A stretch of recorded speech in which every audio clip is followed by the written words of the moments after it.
Mēs esam atkal atpakaļ Ēģiptē pēc nedēļas būšanas Latvijā. Es esmu atgriezusies šoreiz caur Kairu un caur piramīdām, mazliet apceļot Ēģipti un tad doties uz Dahabu. Uzzīmēju Gizas piramīdas. Un viens arābs jau bļauj, ka jātinās prom, ja darba laiks beidzies.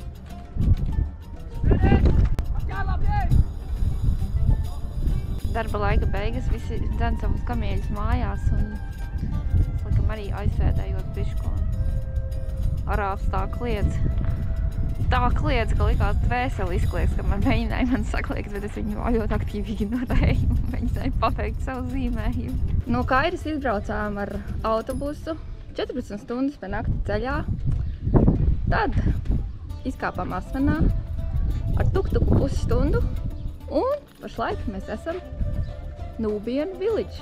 Es biju gatava kratīties cauri visai Ēģiptei, tikai lai nonāktu šajā mazajā ciematā, kas ir pilna ar krasainām apgleznotām mājiņām. Un šeit ir tāda nevis Ēģiptes, bet vairāk tāds afrikāņu sajūta. Te ir ļoti, ļoti interesanti. Es šeit godīgi sakot jūtos kā mājās. Say hello. Hello. Hello. Where are you from? Latvijā. Yeah? Latvijā. Latvia, you're welcome. You're welcome. Visi ir ļoti laipni cilvēki, visi saka hello un tik ļoti forša sajūta. Un tā meitenīte nāk līdzi. Tā, ko mēs pirms tam runājam. Hello, bye bye.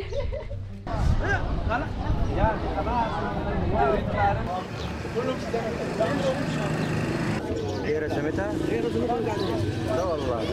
لا أول حاجة شافت الجمل بعد رسمت الجمل وقعدت. Tur aizgāja mans kamielis Alfonso, ko es zīmēju. Man šis darbs apmēram stundu pagāja. Bet, diezgan stresants pasākums. Man aplēca vienkārši visi bērni, visi saka hello un grib $1. Un, tā kā man likās, ka viņi man tūlīt uzkāps, visi virsū sasēdušies tieši klāt. Un visi cilvēki iet garām un tāds haoss te. Tā teikt, es trenējos vienkārši Indijā, kā tas ir zīmēt vispubliskākajā vietā un kur ir visvairāk cilvēki un bērni un kamieļi un tā kā, wow, tā pieredze bija vienkārši. Man liekas, man tagad trīc rokas. Šajā Nubian Village'ā katra mājiņa ir pilnīgi neatkārtojama un nenormāli skaists. Kā pasaku pasaulē. Šeit noteikti ir liela iedvesma. Es iztēlojos, kā varētu šito vienkārši sēdēt plenērā un te visi glaznot, visas šīs mājiņas. Fantastiski skaistas. Kaut kāda ļoti populāra lieta viņiem te ir, viņi vietēji aicina iekšā savās mājās un viņi visi kā viens rāda savu krokodilus. Viņi, ka tepat no Nīlas izmašķerē ārā un tad turistiem pēc tam prasa kāpēji savdabīgi dīvaini izklaidi viņiem. Hei! Es esmu atgriezusies Dahabā un kopš pašas pēdējās mēbeles, ko es gleznoju, ir pagājis tieši vesels mēnesis un es beidzot esmu dabūjis savu jauno mēbeļu komplektu. Tarā! Šitā man jākal jaunā darbnīca un superīgi te uzreiz balkons ar skatu uz jūru. Otro komplektiņu galdu un skapi esmu gandrīz pabeigusi. Un šis man ir tādā pilnīgi citās krāsiņās. Visi šie galdi un šie skapi man ir jākrāso marokāņu stilā. Es esmu sev uzlikusi uzdevumu, katrs skapis ir savādākā krāsā un katrs skapis būs ar savādākiem rakstiem, lai man pašai ir interesanti, jo kopēt ir reāli garlaicīgi. Es sāku ar to, kad es piemeklēju vispirms man ir stencili. Es gleznoju ar rokām. Šeit ir redzams puķītis un tāds te raksts un izmantoju ļoti daudz skoču, lai novilktu taisnās līnijas. Galdiņus vairāk apgleznoju ar roku. Šis te viss ir ar roku, izņemot šos, kas ir stencils, bet šis un šis viss ir gleznots ar roku. Viesnīcai kā baumu būtu jābūt gatavai līdz Ramadānam. Izskatās, ka nebūs. Ja parastajā ikdienā jau tā izskatās, ka arābi strādā ļoti slinki, tad Ramadānā apstājās principā viss, un jo viņi pa dienu nēd tikai pēc šalrieta, un tad arī visa dzīvība parasti notiek pēc šalrieta, un pa dienu vienkārši viss ir tā kā, visi guļ mājās. Un es ļoti ceru, ka es varēšu dabūt savus nākamos komplektus, lai es varētu turpināt strādāt, jo savādāk man arī būs veseli mēnesi jāgavē un jāguļ mājās, un inšallā šādu 2 mēbeļu komplektu apgleznošana man aizņem aptuveni 2 nedēļas.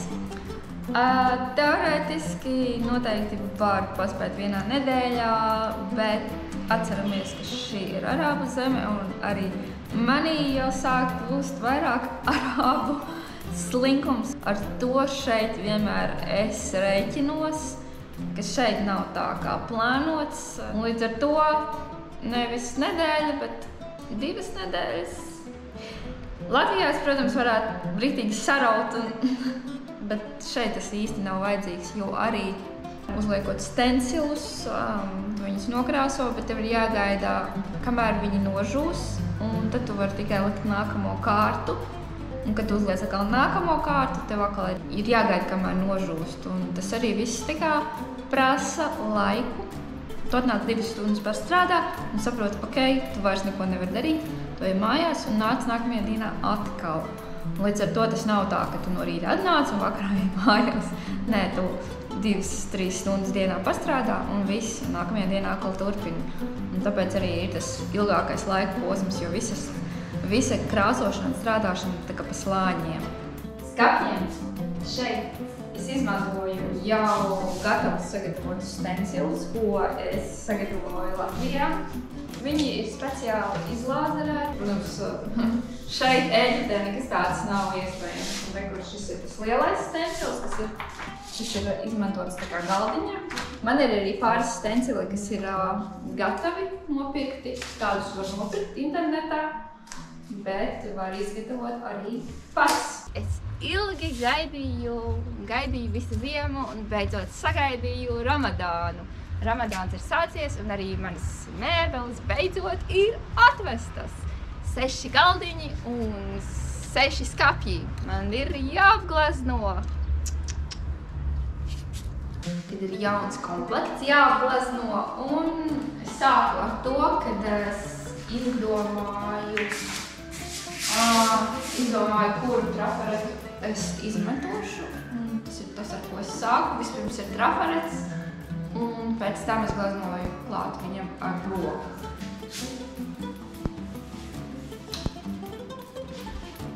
Mazā ekskursija par vēl nepabeigto viesnīcu. Te būs ļoti, ļoti skaisti. Man ļoti patīk tie viņa logi un tās zilās plīzītes. Un reku te būs arī jumts.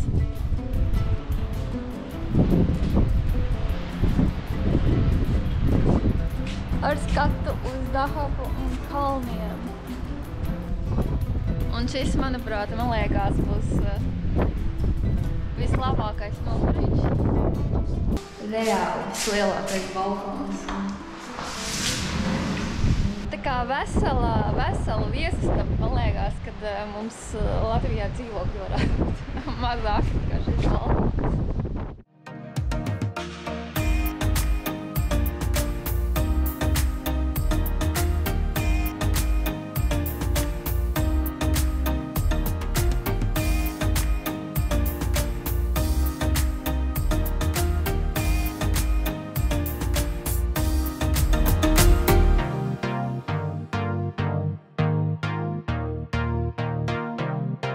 Diena beidzot ir pienākusi, kad es visus mēbeļu komplektus esmu apgleznojusi. Pagaid, visus nē, tikai tos, kuri man ir atrasti, jo vēl ir pāris, kas gaida galdniecībā. Kādu viņus atvedīs nākamajā Ramadānā? Nezinu, bet tas, kas man ir atvests, to es esmu visu pabeigusi. Nāc, es tev parādīšu.